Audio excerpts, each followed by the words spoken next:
Эксперимент номер 437. Предполагаемая продолжительность. Никто не может скрыться.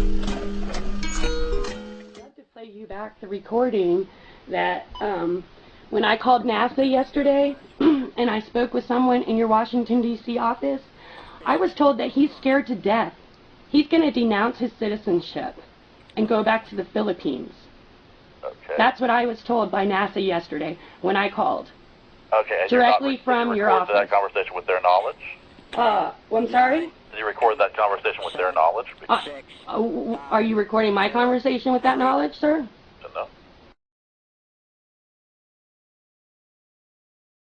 I'm sorry? No, I'm not recording any conversation. You're not recording any conversation with my knowledge, and NASA isn't either, and you can't get through it anyway. If you want to leave a message, it rings and rings and then hangs up on you.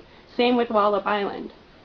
So I would love to leave a message there. Could you give me a direct answer? Because it says you're the scientist here on the NASA website. Yeah, I'm involved in the project, but... You are a scientist, so then, and you know that this is experimental, you've never done it before? No, it's been done in the 1970s, it's been done recently in the 1990s and 2000s. Oh, that's not what it said on this article here. 3, 2, 1, 0, plus 1, 2, 3, 4, 5, 6, 7, 8, 9, 10, 11, 12, 13, 14, 15. It hasn't been done since 1970, the lithium release in the daytime. Why would it be done now then, sir?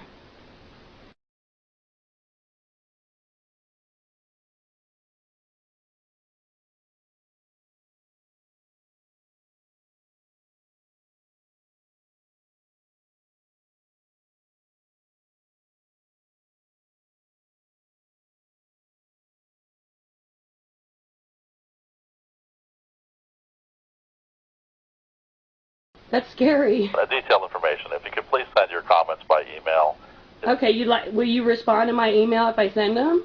Happy to answer them, yes. You will. Okay, what was your email, sir? Douglas.e.Roland, D-O-U-G-L-A-S. Douglas. I'm sorry? E.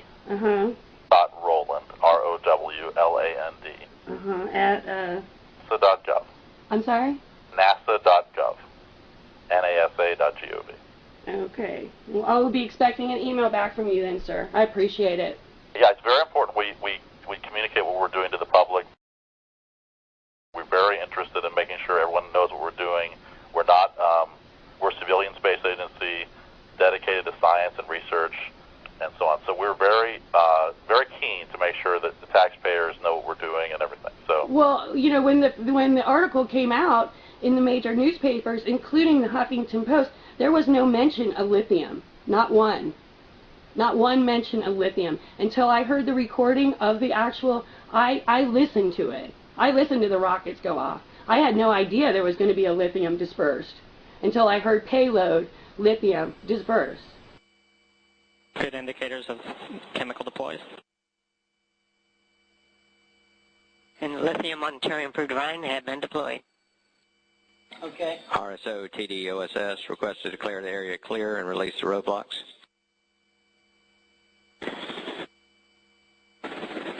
TD concurs if RSO does. RSO concurs. All right, copies. Yeah, the science team reports out that they do see the lithium trails. These lithium trails allow them to look at the winds and of the ionosphere. And these winds are believed to be the carriers of the dynamic. Well, make sure everyone knows that we see the lithium from the airplane. Roger that. We've got good sine waves on the electric field. PI copies. Right. There was lithium dispersed, and I'd be happy to talk to you about it. I think you might be under some misconceptions about what we're doing, but I'm happy to tell you any details that you need. Well, I know that it says in your article that you're doing it for communications. Okay, I'm happy to talk to you more about it. There are many reasons we're doing it. Okay. We don't understand how the wind in the upper atmosphere moves. Mm-hmm. In these chemtrails, there's different kinds of chemtrails, as you probably know. Different trails at night we use and different trails during the day. The wind blows them around. They glow either on their own or from scattered sunlight. We take pictures and we can see how the wind trail moves around and use that to infer what the wind is. Just like if you were taking a picture of an airplane contrail. You can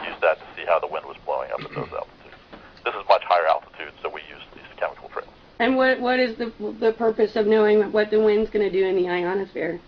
The purpose is the ionosphere. It's really to understand our planet. It's very fundamental science. We're trying to understand. Every day we know there's electric currents that flow over the head. They're just naturally there. They've been there for, ever since the Earth had an atmosphere and a magnetic field. And the wind is driven by the sun. The sun heats the atmosphere. The wind blows, and every day that wind drives an electric current. And we're trying to understand what causes that. Essentially, how does it work in detail? And also importantly, when the sun becomes active with lots of sunspots and lots of magnetic activity, that changes the wind pattern and changes the electric current. So we want to understand both what it is on a regular day when there's no solar activity, and then what it is when there's a lot of solar activity. Is there some other kind of a way that you can use it without dispersing the lithium?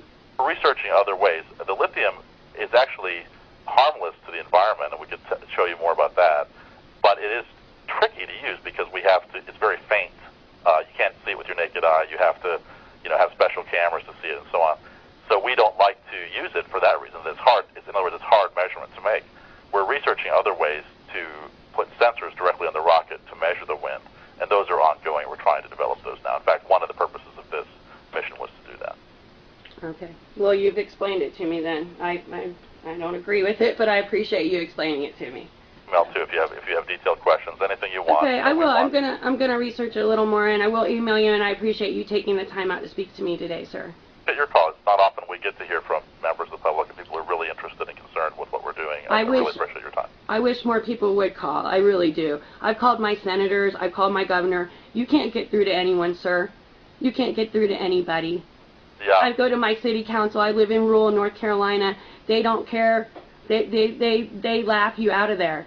There's no other recourse for us, sir, unless to talk to people directly and find out what is going on, because we're paying for it. Well, I don't know how far you are from Walls Flight Facility. Is that easy? Is that drivable from where you are? Where is it, sir? I don't know where it is. It's north of Norfolk, Virginia. It's on the eastern shore of Virginia. If you're at Norfolk, it would probably take you another 2.5 hours to get there. Uh-huh. So if you're in North Carolina, I don't know where you are, but maybe. Right. Yeah, I'm in western rural North Carolina near the Tennessee border. Have a chance. You might consider either going to Goddard Space Flight Facility, which is outside of D.C. There is Clemson University, which is where all the chemical release work is done. Oh, really? Well, that's very close to me.